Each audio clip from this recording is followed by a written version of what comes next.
Hey yo yo yo, salut les turfeuses, salut les turfeurs, et bienvenue pour un nouveau pronostic de Benoît Requin. Ok, place au pronostic du quintet du mercredi 11 janvier, direction Pau pour le prix Auguste de Castelbajac. Steeplechase, 4000 mètres, 14 partants car le 8 et le 12 sont non partants, réunion une course 2, indice de confiance 2 sur 5.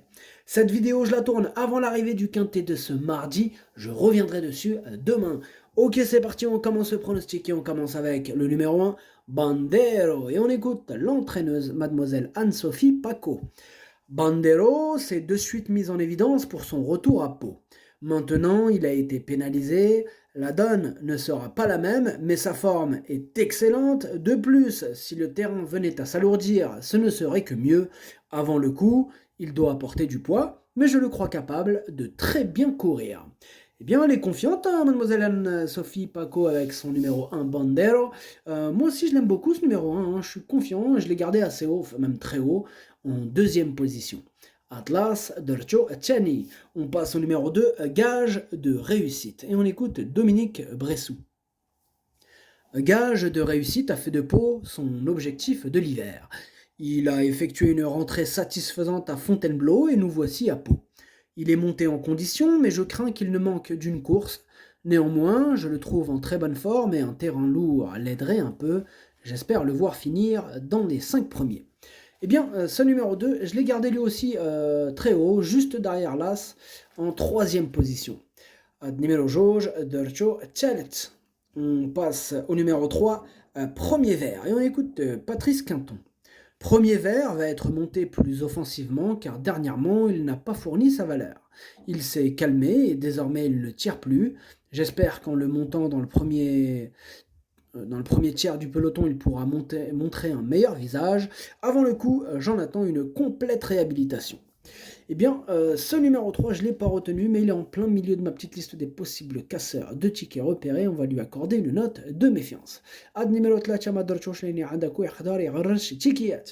passe au numéro 4, Miralago, et on écoute mademoiselle Daniela Mel. Miralago a éjecté son partenaire à 1000 mètres de l'arrivée dernièrement alors qu'il allait librement. Avec cette valeur, on se dirige vers ce quintet avec l'ambition de se racheter. Cependant, il va devoir affronter ses aînés et j'espère le voir bien se comporter. Il peut se placer. Ce numéro 4, je l'ai gardé en cinquième position. Ad numéro 4, Darcho Khanas. On passe au numéro 5, Hightech. On écoute encore mademoiselle Daniela Mel. Hightech est resté en belle forme depuis sa dernière sortie où il m'a agréablement surprise car j'avais du mal à le retrouver. Le matin, tout est ok et j'attends une confirmation de sa compétitivité l'après-midi. Jugé sur sa dernière tentative, il peut finir dans la bonne combinaison. Ce numéro 5, c'est un regret, c'est mon deuxième cheval de complément au cas de non partant. Possible cassage en vue, attention. Ad numéro 5 درتو في البلاصة ديال لي نون بارتون هو الثاني فيهم عندكو. On passe au numéro 6, Iji, et on écoute Madame Isabelle Paco.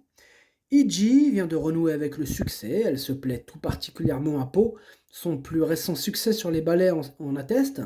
Elle retrouve Félix de Gilles mercredi et j'en suis ravi car ils s'entendent particulièrement bien. Elle a des titres en steeple et peut bien faire d'emblée dans les handicaps, d'autant que le terrain pénible jouera en sa faveur.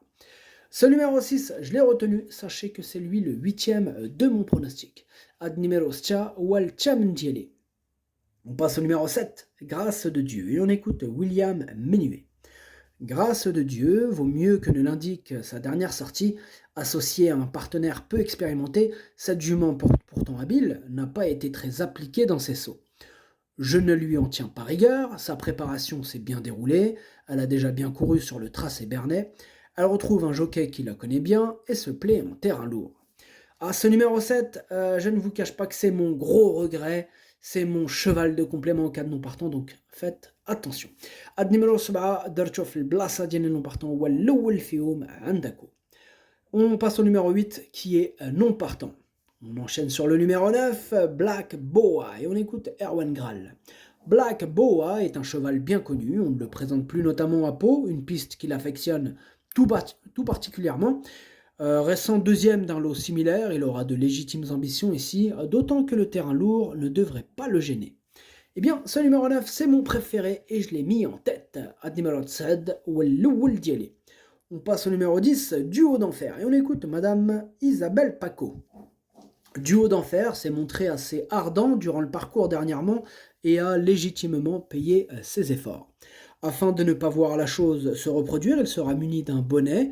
Le terrain pénible ne devrait pas le déranger, il devrait faire sa course, même si sa marge s'est réduite depuis ses succès obtenus à Compiègne, une piste qu'il affectionne. Ce numéro 10, je l'ai gardé assez haut, en quatrième position. Ad numéro 10, Lercho Araba. On passe au numéro 11, Grit du large. On écoute mademoiselle Camille Pelletier. Grit du large court de façon encourageante dernièrement, d'autant que c'était une deuxième course après une rentrée nécessaire. Son partenaire pense de plus être venu un peu tôt ce jour-là. Le cheval se plaît en meeting et le terrain lourd n'est pas un problème pour lui. C'est une chance pour l'une des 5 premières places. Eh bien, ce numéro 11, je l'ai gardé en bout de combinaison. Ad numéro 11, Dercho Saba. On passe au numéro 12 qui est non partant.